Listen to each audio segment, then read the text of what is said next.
This is BBC News with the latest business headlines for viewers in the UK and around the world.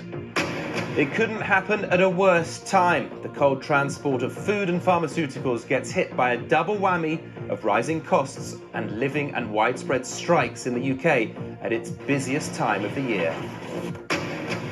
Let's try and try again. The EU reconvenes to try to reach an agreement on a price cap on Russian gas.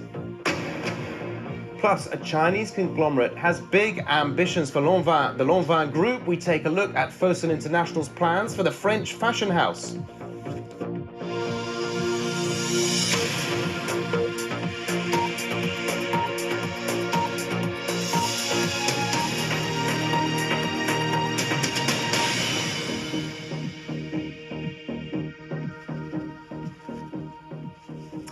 Well, inflation and the rising cost of living is hitting many road freight businesses, which are already operating on very thin profit margins, and now strike action is affecting rail haulage on top of recent supply chain issues and staff shortages. It is proving to be a perfect storm for the sector.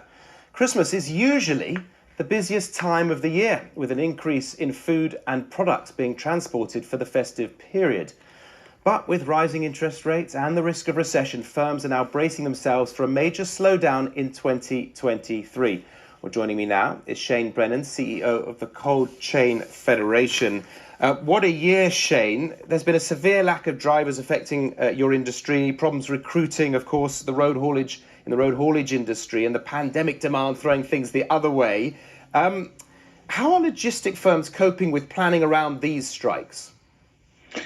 It's definitely a difficult time. I mean, the direct impacts aren't that great. We don't move a lot of goods by rail, for example. But when it comes to the secondary impacts, people getting to work is more of a challenge. But mainly that general sense of economic malaise, that sort of downbeat nature of this run into Christmas is a real concern. We're not seeing the same volumes in the last couple of weeks that we would have hoped for going into this Christmas period. Particularly because this is meant to be your busiest time of year. Are you getting any of that Christmas boost?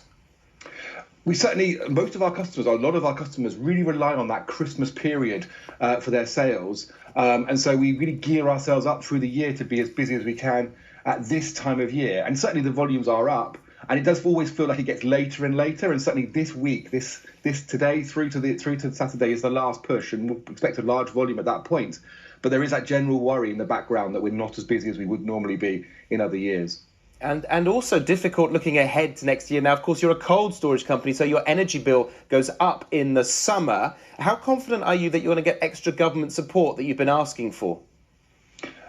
We're very concerned. I think probably our message is all we really want for Christmas is reassurance that we're going to get that support beyond the end of next March. We don't see the support suddenly turn off as might be the case, because, you know, whilst it is really important to have energy continue through the winter, actually in the summer and the spring and summer, we see our cold chain really needing that energy support, and we're really concerned that might be the biggest concern area of all. Yeah, so that's for your energy bills beyond April, of course. And finally, do you feel that demand is weakening, or that your industry is deciding to slow down kind of in anticipation of the recession? Are either of those two things standing out?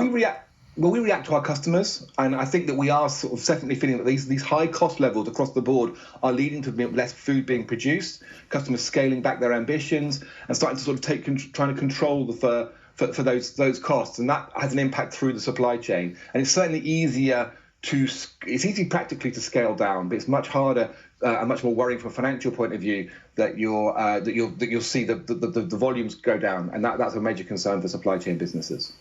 All right, Shane Brennan, the CEO of the Cold Chain Federation. Thank you so much for joining us. And we will come back to